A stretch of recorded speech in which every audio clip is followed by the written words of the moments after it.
Did you know that for over 300 years, a shadow of terror swept across Europe and even reached American shores? It wasn't war or plague, but something far more insidious. It was a hunt fueled by fear, superstition, and greed, a hunt for witches. But the story you think you know, the one with pointed hats and bubbling cauldrons, is just a fairy tale. The reality was a nightmare of paranoia, betrayal, and unimaginable suffering, where ordinary people were turned into monsters by their own communities. Today, we're pulling back the veil to uncover the horrifying truth behind the witch trials. What really happened in those dark times? And what happens when a society decides its greatest enemy is hiding in plain sight? Whispers started like a slow poison, seeping into the cracks of everyday life. In villages across Europe, people would gather and speak in hushed tones of unnatural events. A sudden storm that ruined the harvest, a child falling ill without cause, a cow's milk turning sour. It couldn't be bad luck. It had to be something sinister. They spoke of women who could fly through the night sky, their silhouettes blotting out the moon. They told stories of secret gatherings deep in the woods, where infant souls were stolen and offered to a dark master. They imagined midnight feasts where unspeakable acts were performed. But were these tales of genuine evil, or were they just the twisted reflections of a society gripped by fear? In a world without science, where life was fragile and unpredictable, it was easier to blame a neighbor than to accept the cruel randomness of fate. The devil's shadow wasn't cast by magic. It was cast by human terror. This simmering pot of fear finally boiled over in the late 15th century with the publication of a single, terrifying book.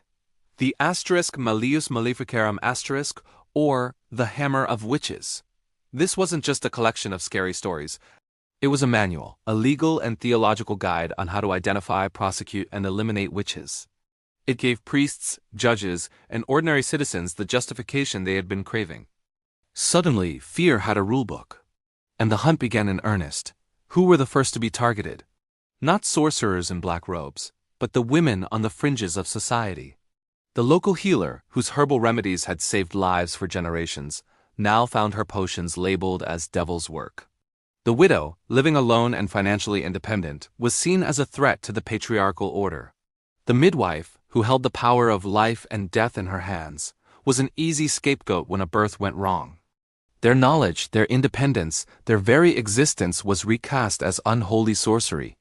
The witch craze had begun, and it would turn neighbor against neighbor for centuries to come. Once a woman was accused, her fate was all but sealed. Investigators, armed with the Malleus Maleficarum *, were obsessed with one thing, a confession, and they knew exactly how to get it. Under relentless questioning and agony, the accused would tell their captors what they wanted to hear. They spoke of clandestine midnight meetings called Sabbaths, held in desecrated churches or remote clearings.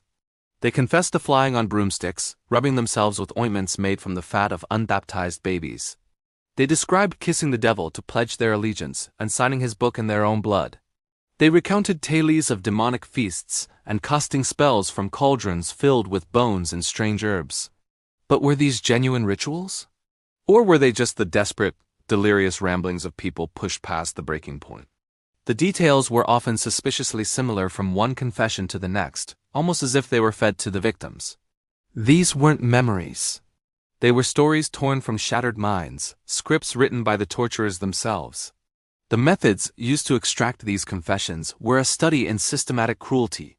The hunt began at dawn, with officials bursting into a woman's home, dragging her from her family. First came the search for the devil's mark, a supposed spot on the body where the devil had branded his servant.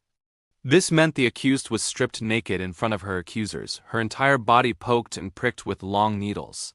Any mole, birthmark, or insensitive spot was declared proof of her guilt. Then came the tests. In the infamous water test, the accused was bound and thrown into a river.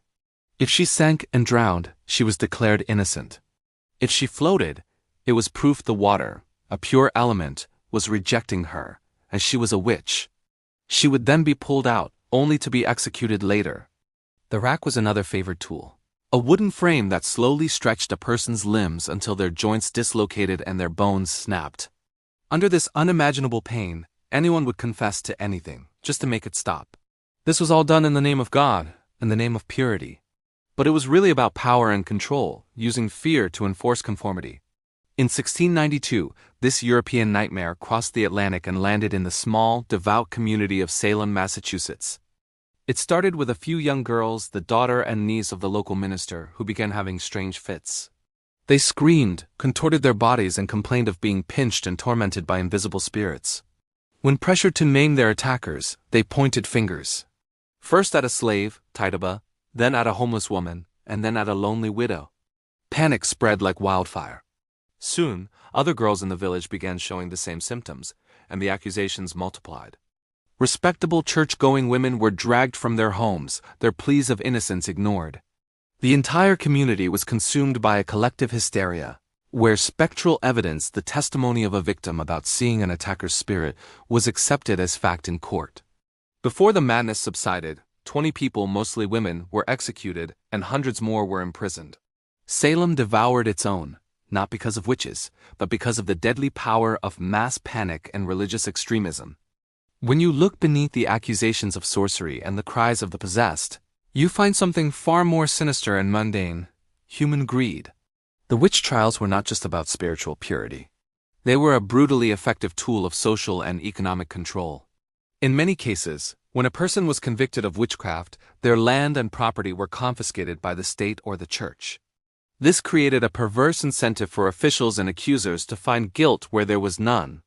A powerful family could eliminate a rival and seize their estate with a single accusation. The trials were also used to silence outspoken or unconventional women who didn't fit into the rigid social structure of the time. A woman who was too educated, too independent, or who simply questioned authority was a threat. Accusing her of witchcraft was the perfect way to remove her. The witch trials weren't about fighting evil. The trials themselves were the evil, a system of persecution masquerading as justice, built on a foundation of greed, misogyny, and fear. The fires of the witch trials eventually died out in the 18th century as the Enlightenment brought reason and skepticism to the forefront. The laws were changed, and societies slowly began to recognize the horrific injustice that had been committed. But did the mindset that fueled the hunts truly disappear? The past still whispers. Every time a rumor is spread to ruin a reputation, every time a minority group is blamed for a society's problems, every time a moral panic sweeps through social media, we see the echo of the witch hunt. A scapegoat is chosen, fear is amplified, and a target is dehumanized. The pattern is the same. The tools are no longer the rack and the pyre, but public shaming, misinformation, and online mobs. The legacy of the witch trials is a chilling reminder that the darkest magic of all isn't found in a spellbook. It's the terrible things that human beings are capable of doing to each other when they let fear conquer reason. The stories of the witch trials serve as a powerful warning from history. They teach us to question authority, to be wary of mass hysteria, and to always stand up for the vulnerable. Thank you so much for joining me on this journey into one of history's darkest chapters.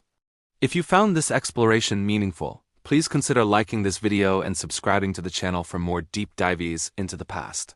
Let me know your thoughts in the comments below. Until next time, stay curious and never stop questioning.